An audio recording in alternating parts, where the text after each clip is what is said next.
Viewer சின்ன மருமகள் today episode Tamil செல்வி கவலையோடு இருந்துகிட்டு இருக்காங்க. அப்போ அக்கா நீ எக்ஸாம் எழுதுனி அக்கா நல்லா எழுதுனியான்ற மாதிரி சொல்கிறாங்க. அப்போ தாமரை இனிமேல் எக்ஸாம் எழுத போக மாட்டேன்னு சத்தியம் பண்ணு, மார்க் எடுக்க மாட்டேன், ஃபெயில் ஆகும்னு சத்தியம் பண்ணுன்னு சொன்ன விஷயங்கள் எல்லாம் நினச்சி பார்க்குறாங்க.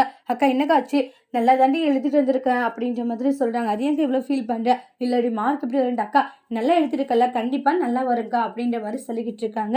நீ கவலைப்படாதுன்னு அவங்க தங்கச்சி சமாதானப்படுத்திட்டு இருக்காங்க. அப்புறம் அம்மா ரொம்ப கொசு கடியாக இருக்குமா, என்னால் இங்கே இருக்க கூட முடியலன்றாங்க. ஏண்டி அப்பைக்கு இப்பைக்கும் கொஞ்சம் பரவாயில்லன்னு நினச்சிக்கோ, ஏன்னா பிளாட்ஃபார்ம்லலாம் நம்ம இருந்தோம், ஆனால் இப்போ இங்கே இருக்கிற நிலைமையில இருக்கும்ல, அது நினச்சி சந்தோஷப்படு, போக போக அப்படியே நம்ம அந்த வீட்டுக்குள்ளாரையே போகிடலான்றாங்க. அம்மா அந்த வீட்டுக்குள்ளே நம்ம போயிடலாம்ல, கண்டிப்பாக போயிடலாம் தாமரைன்னு சொல்கிறாங்க.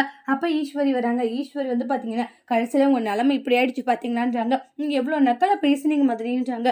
என்ன பேசிட்டு இருக்கீங்க, பின்ன உங்கள் பொண்ணு கல்யாணத்துக்கு 1,00,000 ரூபாய் புடவை எடுத்தா உங்களுக்கு 20,000 30,000 புடமே போதும் அப்படின்ற மாதிரி நக்கலாக பேசுனீங்களா, இப்போ இது உங்களுக்கு தேவைதான்ற மாதிரி சொல்கிறாங்க. அப்படியே கூட இருக்கிற மாதிரி இருந்து இப்படி பழி வாங்கிட்டீங்களா, நீங்கள் ஒழுங்காக எனக்கு மரியாதை கொடுத்துருந்தா நானும் உங்களுக்கு மரியாதை கொடுத்துருப்பேன். ஆமாம்மா அந்த புடவைக்கு என்னம்மா பேச்சு பேசினாங்க அப்படின்ற மாதிரி சித்ராவும் சொல்லிட்டு அவங்கள கிண்டல் பண்ணிட்டு போகிறாங்க. அனாவசியமாக இங்கே சத்தம் போட்டுட்டு இருந்தீங்க, அப்புறம் ரோட்டுக்கு வெளியே தான் இருப்பீங்கன்ற மாதிரி சொல்லிட்டு போகிறாங்க. அம்மா பாத்தியம்மா அந்த 1,00,000 ரூபாய் புடவைக்கு இவ்வளோ பண்ணிட்டாங்க, அப்போவே அந்த புடவை விட்டு தள்ளிடுன்னு சொன்னேன், கேட்டியம்மா? ஏண்டி இருக்கட்டும், எவ்வளோ நாளைக்கு உங்கள் ஆட்டம் இருக்குன்னு பார்க்குறேன்னு வாங்க. சரி உங்களை பார்த்தது கோவப்பட்டு உங்களை யார் இங்கே உள்ளே விட்டது, எப்படி நீங்கள் உள்ளே வந்தீங்கன்னு சொல்லிட்டு பயங்கர சண்டை போட்டுக்கிட்டு இருக்காங்க. இல்லை வந்து மாமா போது நிப்பாட்டின்றாங்க. அப்புறம் மலர் வந்து இது மாதிரி ஐயா தான் உள்ளே விட்டாங்க, அதாவது இங்கே தங்கிக்க சொன்னாங்க ஐயாவும் அம்மாச்சின்றாங்க. இதே அம்மா அப்பாவும் பாட்டியும் இருக்கிறதுனால தான் உங்களை இங்கே விட்டு இருக்காங்க. அதே நானாக இருந்தால் ஜென்மத்துக்கும் அவங்க நான் மன்னிக்க மாட்டேன், ஏன் உள்ளே கூட விட்டு இருக்க மாட்டேன்றாங்க. அதுக்கப்புறம் சேதுக்கு அவங்க அப்பா கால் பண்ணி சேது உள்ளே வாயான்றாங்க. வரம்பான்ற மாதிரி சொல்லிட்டு போயிடுறாங்க. இன்னுமா மாமா இந்த அளவு கோவமா இருக்காங்க, சரி விடுதி பார்த்துக்கலான்றாங்க. அதுக்கப்புறம் தமிழ் சொல்லி கால் பண்ணி ஒரு பார்சல் வரும் வருத்தப்படுறாங்க. வந்துருச்சு மாமா, வீட்டில் எல்லாருக்குமே அதை சாப்பிடக்கூட நீ நல்லா சாப்பிடு, சரி ஓகேங்க. அதுக்கப்புறமா ஊருக்கு வர சொல்லி காலும் பண்ணுறாங்க. வந்துடுற மாமான்ற மாதிரி சொல்லுவாங்க. எல்லாரும் ஆளில் உட்காந்து நிறைய விஷயங்கள் பேசுகிறாங்க.